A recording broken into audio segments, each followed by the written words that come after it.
যা video high করে দে হয়ে যখন গেছে।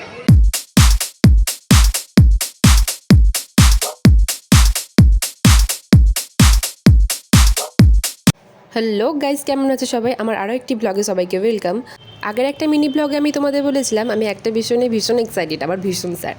চলো তোমাদের বলেই দিই যে আমি আসলে বিষয়টা কি। এক্সাইটিং বিষয় হচ্ছে আজ হচ্ছে আমার একটা বিয়ে বাড়ি আছে, কিন্তু দুঃখের বিষয় হচ্ছে আমি শুরু করেছি সবে মাত্র ওয়েট লস জার্নি। এবারে আমি যদি বিয়ে বাড়িতে চলে যাই তাহলে আমি ওয়েটটা কীভাবে লস করব?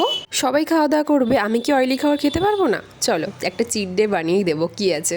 এটা স্পেশাল কারণ আমার স্কুলের বান্ধবীরা আসবে এবং এটা আমাদের একটা রিইউনিয়ন। চলো রেডি হওয়া যাক। এটা হচ্ছে আমার মধ্য পর্যায়ে রেডি হওয়া, এবং ততক্ষণে ফাউন্ডেশন অ্যাপ্লাই করেছি, এবং এই ভিডিওতে আরও একটি চমক আছে যেটা তোমরা পরে জানতে পারবে।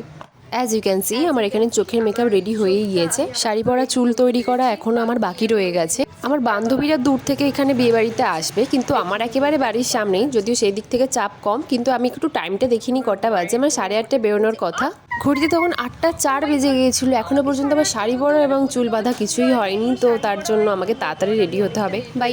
তোমাদের একটা শর্টস ভিডিওতে দেখিয়েছিলাম যে আমি রেড কালারের শাড়িটা চুজ করেছি পরবো বলে, আমার মায়ের বেনারসি এটা।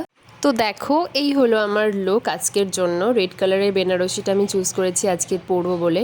শাড়িটা একটু ভারী, তবে আমার ভীষণ পছন্দের, কারণ কালারটা এতটাই সুন্দর যে আমি কখনোই এই শাড়িটাকে কখনো ইগনোর করতে পারি না। এর আগে আমার দাদার রিসেপশনে আমি এই শাড়িটা পরেছিলাম, আমার ভীষণ পছন্দের একটা শাড়ি, আমার মায়েরও ফেভারিট। আর রেড কালার আমার সবসময়কার ফেভারিট কালার। আর দেখো এখানে শ্রেয়া এসে গেছে। আমার মা এখনও আমার শাড়ি ঠিক করে চলেছে, কিন্তু এরপর হবে আলাদা একটা জিনিস, যেটা হলো আমার শাড়ি চেঞ্জ। আসলে ওই শাড়িতে আমি দেখিনি কয়েকটি কালো দাগ লেগেছিল, যার জন্য আমাকে শাড়িটা চেঞ্জ করতে হলো। তবে তোমরা জানিও কোন শাড়িটা আমাকে বেটার লাগছিল। বাইরে গিয়ে দেখি লিসা এসে গেছে। তোমাদের বলছিলাম বিয়ে বাড়ি আমার বাড়ি থেকে কাছে, এই আমার বাড়ি এবং এই হচ্ছে এখানের বিয়ে বাড়ি, মানে একেবারেই উল্টো দিকে। তো ততক্ষণে রিঙ্কি এবং পূজা এসে গিয়েছিল। এবার আমাদের ভিতরে যাওয়ার পালা। গেটের ডেকোরেশনটা আমি পুরোটা দেখাতে পারিনি, তবে অসাধারণ হয়েছিল সেইটা। আর এখানে আমার বুবাইয়ের সাথে দেখা হয়ে গেছিলো। এটা আসলে বুবাইদেরই বিয়েবাড়ি হল, ওখানে দেখাশোনা করছিল। এবং এই হলো সেই ব্রাইড এবং গ্রুম, অয়ন্তিকার দাদা বৌদি। দাদা বৌদির সাথে আমরা একটা সেলফি নিয়েছি।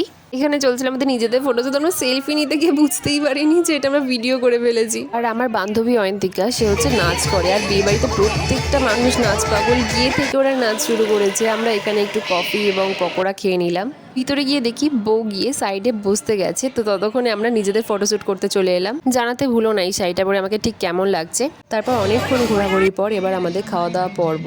জানলা থেকে আমরা দেখতে পাচ্ছি তারা বর এবং বউকে নিয়েও নাচানাচি শুরু করেছে, এবং আমাদের খাওয়া দাওয়া শেষ হতেই আমরা চললাম বাড়ির দিকে। আমরা আইসক্রিম নিতে ভুলে গিয়েছিলাম, তো তারপরে আইসক্রিম নিয়ে খাওয়া দাওয়া করে আমরা চললাম বাড়ির দিকে। অয়ন্তিকা, শ্রেয়া এবং রিঙ্কি এইদিকে বাড়ি গেল, এবং লিসা চলে গেল ওর বাবার সাথে, এবং আমি চললাম বাড়িতে। তো এই ছিল আমার একটা সুন্দর সন্ধ্যার উদাহরণ, আমার ভীষণ পছন্দের। আর এই কানেরটা আমার মায়ের। কেমন লাগছে জানিও। ব্লগটি ভালো লাগলে অবশ্যই লাইক, শেয়ার এবং সাবস্ক্রাইব করবেন। Thank you.